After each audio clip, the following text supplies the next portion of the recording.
Congo #1. Bolingo na biso bana ya Congo ezali ya makila. Congo #1. Congo #1 News. Votre chaîne de télévision sur le net. Bienvenue sur www.congo-1.com. Nous sommes très heureux de vous avoir nombreux de vos postes sur votre site préféré. Aujourd'hui, nous sommes à la Cour suprême de justice où se tient le procès de Jean-Bertrand Ewanga, secrétaire général de l'UNC.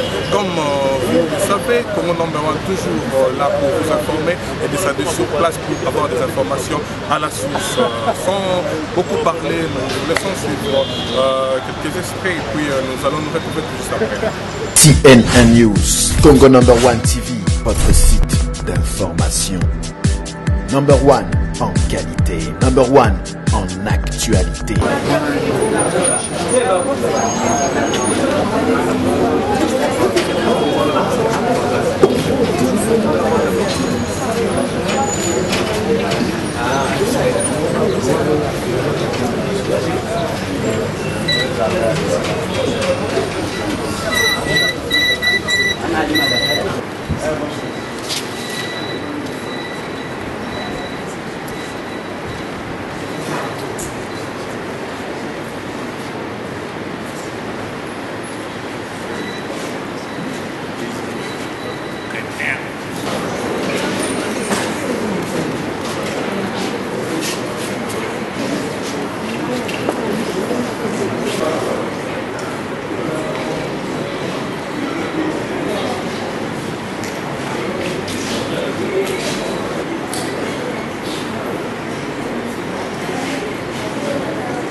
Accumulé comparaison pour venir s'écrire à l'air préposé honorable Ewanga.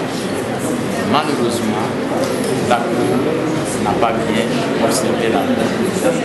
On a demandé à l'avocat ces trois partis politiques. Deuxièmement, nous avons fait remarquer à la Cour qu'à l'audience se passe devant la Cour constitutionnelle. Nous avions soulevé deux exceptions.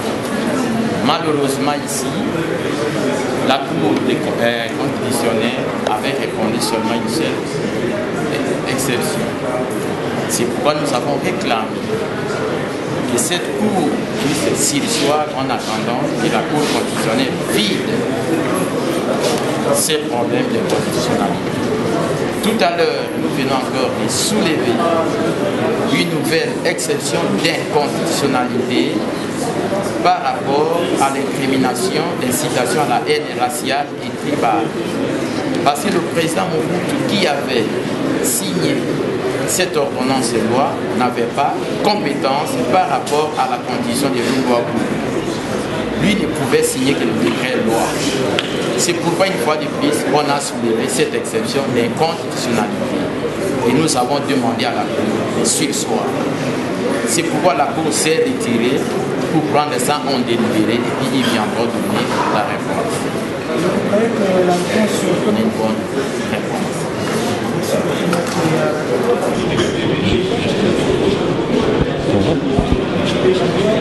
Alors maître, nous serons donc commencer par vous présenter et nous dire votre position, le fait que la Cour a rejeté votre comparution en tant que civilement, pour les comptes de vos clients, civilement responsable à cette audience.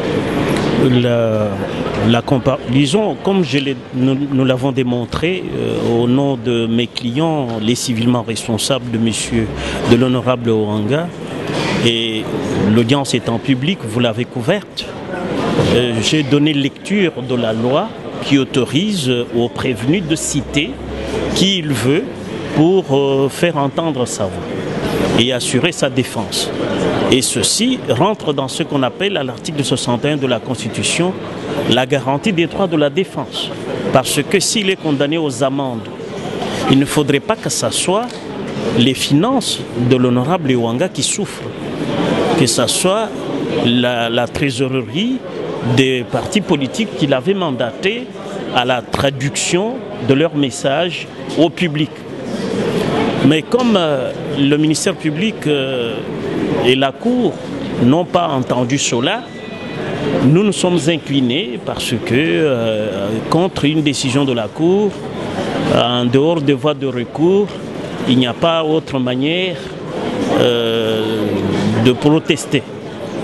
Donc par élégance, nous acceptons, nous nous inclinons devant cette situation, disons devant cette décision de la Cour, avec espoir que l'honorable Ouanga, devant la Cour constitutionnelle, pourra ne pas engager ses finances personnelles. Mais nous nous inclinons parce que c'est une décision de la Cour de cassation et nous avons prêté serment de respecter les juges et les décisions qu'ils rendent. C'est pour cela que nous nous sommes inclinés et nous sommes retirés. Vous avez quand même un prénom, maître? Oui, on m'appelle Richard Bondo. Merci beaucoup, maître. C'est moi qui vous remercie. Merci. Bonjour, monsieur. Bonjour.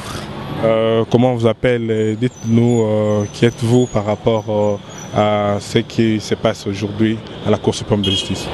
Moi, c'est le docteur Séléemba, interfédéral adjoint de l'ING, chargé de la communication. Nous sommes ici à la Cour suprême de justice, que nous pensions que c'était une Cour suprême de justice. Apparemment, c'est tout sauf la Cour suprême de justice comme nous, on l'entendait. Nous sommes venus assister au procès de notre secrétaire général, l'honorable Jean-Bertrand Ouanga, qui est ici, ça fait déjà presque 1 mois et demi dans cette affaire, l'opposant au ministère public pour 2 griefs. Le premier grief, c'est l'outrage à la personne du chef de l'État. Et le deuxième, c'est l'incitation à la haine raciale et à la haine tribale. D'abord, en tant qu'un officiel de l'INC, j'aimerais dire que le secrétaire général de l'INC n'a jamais tenu ce genre de propos, n'a jamais outragé quiconque, Kabila y compris. Il n'a jamais outragé quelqu'un. Ça, c'est la première des choses qu'on doit dire à haute et intelligible voix. La deuxième des choses, nous sommes ici, soi-disant, en procédure de flagrance.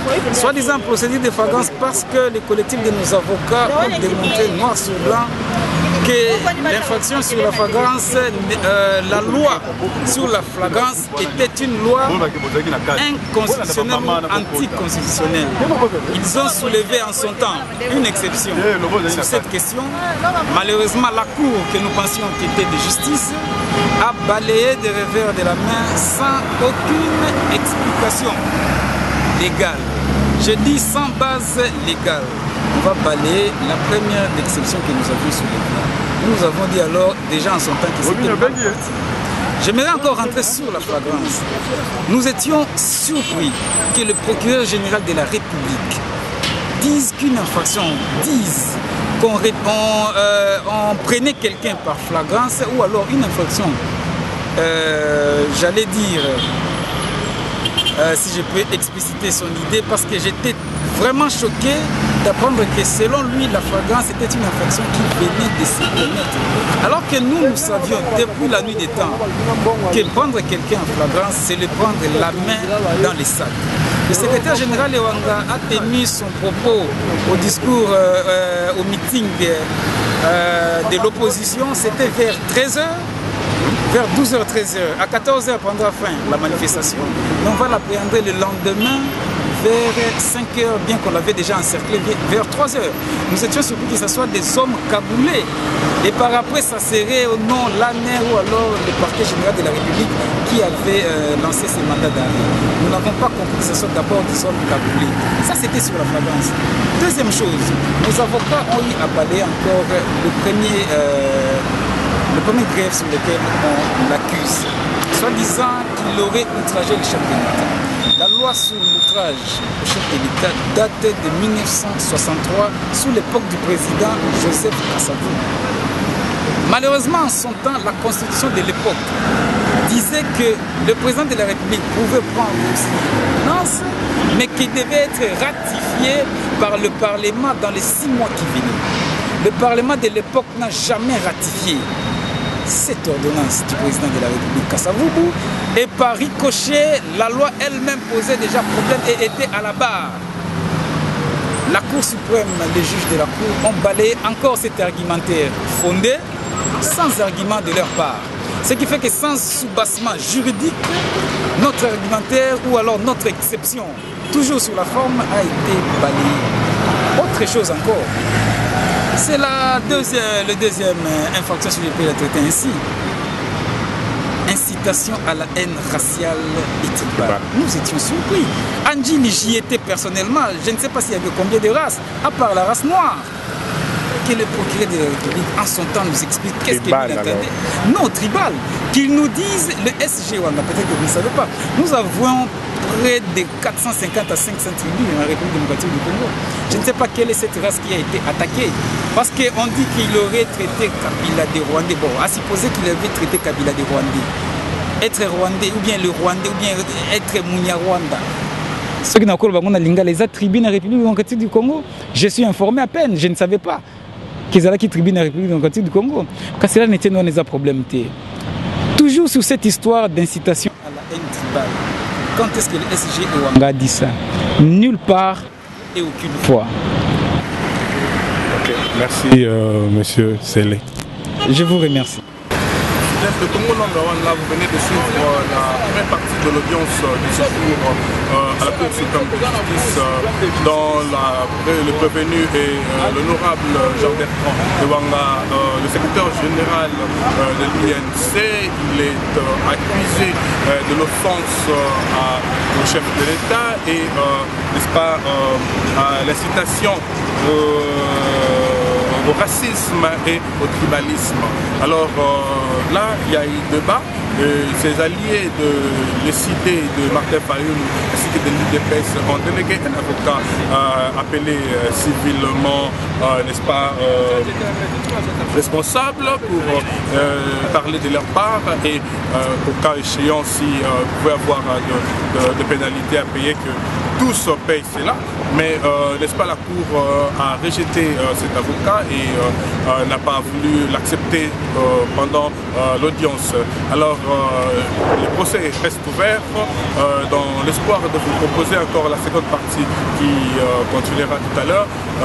Quant à nous, je vous remercie d'avoir prêté attention à Congo Number One. Restez branchés sur Congo Number One. L'équipe technique qui m'a accompagné cet après-midi était à la prise de vue de cet après-midi.